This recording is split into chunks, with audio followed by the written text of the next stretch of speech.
how to add products to TikTok Shop.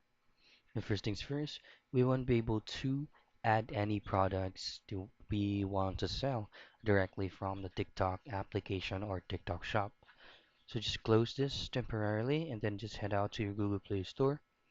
Then we will be downloading another application right here. It's going to be called Seller Center.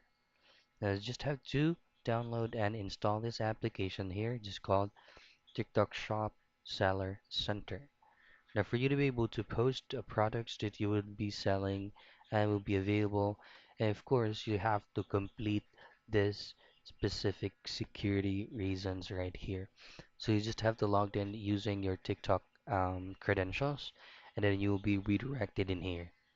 So you just have to choose on what specific business type, your shop name, the category that you will be selling from the product that you will uploading.